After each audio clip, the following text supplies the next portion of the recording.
안녕하십니까. 부동산을 잘하는 아빠 부자라빠입니다. 지난번 부자라빠의 주택 관련 세금 공부하기 14번째 시간에서는 1세대 2주택 비과세 특례에 대해서 살펴보았었습니다. 그런데 관련 내용이 너무 많아서 살펴보지 않은 것이 있는데 장기 임대주택 보유에 대한 거주주택 특례입니다. 장기 임대주택 사업자는 자기의 사업을 위해서 주택을 많이 보유하고 있지만 실제로 본인이 거주하는 주택은 한 개일 것입니다. 이렇게 사업자 본인이 자신의 생활을 위해 거주하는 주택의 경우는 일반 사람들과의 형평성을 고려하여 비과세를 해주는 부분이 있습니다. 오늘은 이 부분에 대해서 살펴보고자 합니다. 우선 장기 임대주택 보유에 대한 거주주택 특례에 대해서 살펴보도록 하겠습니다. 첫 번째는 장기 임대주택의 임대기간 요건을 충족한 후 거주주택을 양도하는 경우입니다. 즉 장기 임대주택과 그 밖의 1주택으로 거주주택을 소유하는 1세대가 일정한 요건을 충족하고 거주주택을 양도하는 경우 생애 1회만 거주주택을 최초로 양도하는 경우에 한정하여 비과세를 적용하게 됩니다. 이때 지켜야 할 요건이 있는데 거주주택은 주택을 취득하여 보유한 기간 중에 거주한 기간이 2년 이상이어야 하며 장기 임대주택은 양도일 현재 사업자 등록을 하고 장기 임대주택으로 등록하여 임대하고 있으며 임대보증금 또는 임대율 증가율이 5%를 초과하지 않아야 합니다. 둘째는 장기 임대주택이 등록 말소된 이후 거주주택을 양도하는 경우입니다.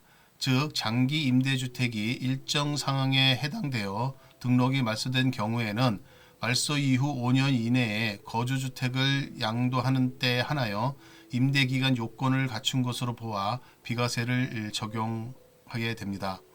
그 해당되는 사항은 먼저 임대사업자의 임대의무 기간 내에 등록 말소 신청으로 등록이 말소된 경우에는 임대 의무 기간의 2분의 1 이상을 임대한 경우에 한정하고 또한 임대 의무 기간이 종료한 날 등록이 말소된 경우 등이 해당이 됩니다.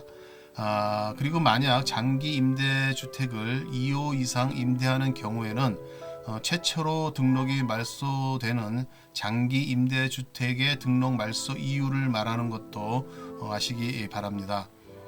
셋째는 그 장기 임대주택의 임대기간 요건을 충족하기 전에 거주주택을 먼저 양도하는 경우입니다. 다시 말해 장기 임대주택의 임대기간 요건을 충족하기 전에 거주주택을 먼저 양도하는 경우에도 비과세 적용을 받을 수 있으나 비과세를 적용받은 후 임대기간 요건을 충족하지 못하게 된 때에는 그 사유가 발생한 날이 속하는 달의 말일부터 2개월 이내에 양도소득세를 신고 납부하여야 합니다.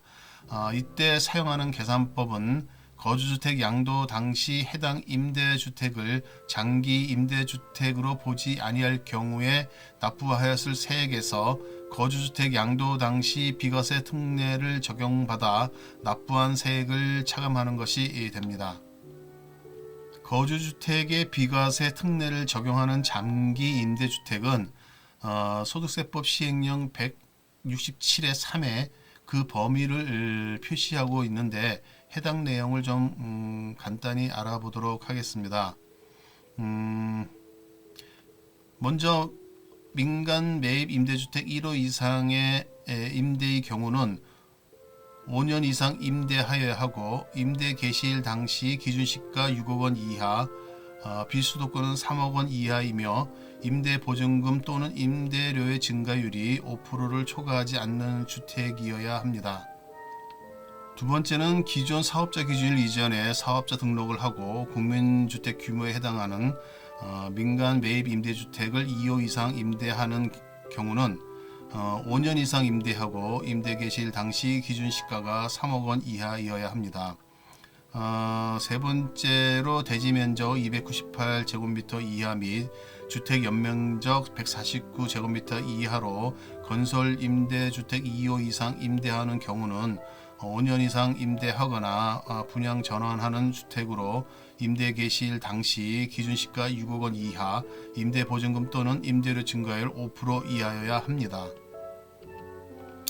네 번째로 민간 매입 임대주택 미분양 주택으로 해당 요건을 모두 갖추고 같은 시군에서 5호 이상 임대하는 경우인데, 그 요건은 대지면적 298제곱미터 이하 및 주택 연면적 149제곱미터 이하, 5년 이상 임대, 취득 당시 기준 시가 3억 원 이하, 수도권 밖의 지역의 소재, 2020년 7월 11일 이후에 종전의 민간 임대주택에 관한 특별법 제5조에 따른 등록을 신청한 장기 일반 민간 임대주택 중 아파트를 임대하는 민간 매입 임대주택 또는 단기 민간 임대주택이 아닐 것, 종전의 민간 임대주택에 관한 특별법 제5조에 따른 등록을 신청한 단기 민간 임대주택을 2020년 7월 11일 이후 장기 일반 민간 임대주택 등으로 변경 신고한 주택이 아닐 것 등입니다. 다섯 번째는 장기 일반 민간 임대주택 등으로 10년 이상 임대하는 주택으로 임대 개시일 당시 기준시가 6억 원 이하, 비수도권은 3억 원 이하, 그리고 임대 보증금 또는 임대료 증가율 5% 이하여야 합니다. 마지막으로 여섯 번째는 대지면적 298제곱미터 이하 및 주택 연면적 149제곱미터 이하로서 민간 건설 임대주택 중 장기 일반 민간 임대주택 등으로 건설 임대주택 2호 이상 임대한 경우로 10년 이상 임대하거나 분양 전환하는 주택, 임대 개시일 당시 기준시가 6억 원 이하, 임대 보증금 또는 임대료 증가율 5% 이하의 요건을 충족해야 합니다. 굉장히 복잡하고 양이 많은 것 같은데, 상황이 닥치면 해당 규정을 꺼내놓고 일일이 좀 확인하는 것이 필요할 것 같습니다. 현실에서는 임대기간 요건을 충족하기 전에 거주주택 비과세 특례를 적용을 받았으나 결국은 그 임대기간 요건을 충족하지 못하게 되는 경우가 있을 수 있습니다. 이럴 때 적용하는 것이 임대기간 요건 산정 특례입니다. 이 부분도 한번 살펴볼 필요가 있습니다. 그 내용을 보면 공익사업을 위한 토지 등의 취득 및 보상에 관한 법률 또는 그 밖의 법률에 따라 수용된 경우와 사망으로 상속되는 경우 등으로 인해 임대기간 요건을 충족하지 못하게 되거나 임대 의무 호수를 임대하지 아니하게 된 때에는 해당 임대주택을 계속 임대하는 것으로 봅니다. 그리고 재건축 사업, 재개발 사업 또는 소규모 재건축 사업의 사유가 있는 경우에는 임대 의무 호수를 임대하지 아니한 기간을 계산할 때 해당 주택의 도시 및 주거환경정비법 제74조에 따른 관리처분계획 인가일 전 6개월부터 준공 후 6개월까지의 기간은 포함하지 않습니다. 그리고 주택법 제2조에 따른 리모델링 사유가 있는 경우에는 임대 의무 호수를 임대하지 않은 기간을 계산할 때 해당 주택이 사업계획의 승인일 또는 리모델링의 허가일 전 6개월부터 준공일 후 6개월까지의 기간은 포함하지 않습니다. 또한 장기 임대주택이 임대사업자의 임대 의무 기간 내 등록 말소 신청으로 등록이 말소된 경우로서 임대 의무 기간의 2분의 1 이상을 임대한 경우와 임대 의무 기간이 종료된 날 등록이 말소된 경우 등의 어느 하나에 해당하여 등록이 말소되고 임대 기간 요건을 갖추지 못하게 된 때에는 그 등록이 말소된 날에 해당 임대 기간 요건을 갖춘 것으로 보게 되는데 2020년 8월 18일 이후 등록 말소분부터 적용하게 됩니다.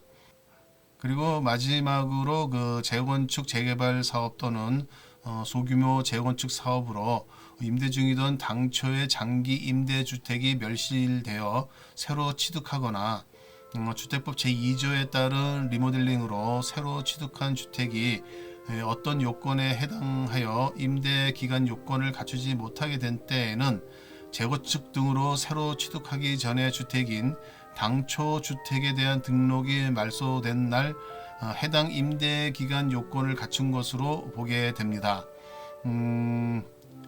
이때의 해당 요건은 새로 취득한 주택에 대해 2020년 7월 11일 이후 종전의 장기 일반 민간 임대주택 중 아파트를 임대하는 민간 매입 임대주택이나 단기 민간 임대주택으로 임대사업자 등록 신청을 한 경우 새로 취득한 주택이 아파트인 경우로서 임대사업자 등록 신청을 하지 않은 경우 등입니다.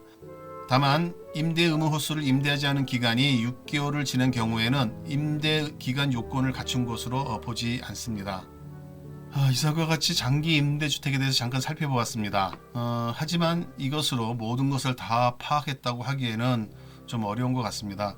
실제로는 매우 복잡하고 더 상세한 내용이 있지만 이를 한 번에 다 설명하기는 힘들 것 같습니다. 그래서 임대사업자에 대해서는 나중에 다시 한번 본격적으로 좀 다뤄볼까 하는 생각을 가지고는 있습니다. 하지만 임대사업자에 대한 혜택을 축소시키는 분위기를 고려하고 주택과 관련된 세금에 대해서 살펴볼 내용이 많은 것을 헤아려 볼 때 임대사업자에 대한 부분을 다루는 것보다는 다른 영역을 다루는 것이 좀 더 도움이 되지 않을까, 좀 더 효율적이지 않나 하는 생각이 들기도 합니다. 사실 그동안 많은 혜택을 주면서 권장하던 임대사업자 제도가 부동산 규제로 인해 축소 내지 폐지되는 상황이므로 임대사업과 관계없는 사람이 급하게 해당 내용을 공부할 필요는 좀 없을 것 같습니다. 하지만 새롭게 임대사업자로서 수익형 부동산을 운영하고자 하는 목표가 있는 사람은 임대사업자에 대해서 알아야 할 필요가 있을 것 같습니다. 그러한 분은 임대사업자에 대한 내용을 추가로도 공부하시고 세금적인 부분은 세무사와 상의하시는 것이 바람직해 보입니다. 그런 과정에서 저의 이 동영상이 조금이라도 도움이 된다면 저의 기쁨이 될 것입니다. 아는 것이 힘이고 아는 것이 돈입니다. 다음 시간에는 그 조합원 입주권 및 분양권의 비과세 특례에 대해서 좀 알아볼 생각입니다. 계속 관심 가지시고 구독해 주시기 바랍니다. 구독 신청을 하시면 새롭게 업로딩 할 때마다 바로바로 알려드리니 따끈따끈한 동영상을 보실 수 있을 것입니다. 또한 구독 신청과 댓글은 저에게 힘을 줍니다. 감사합니다.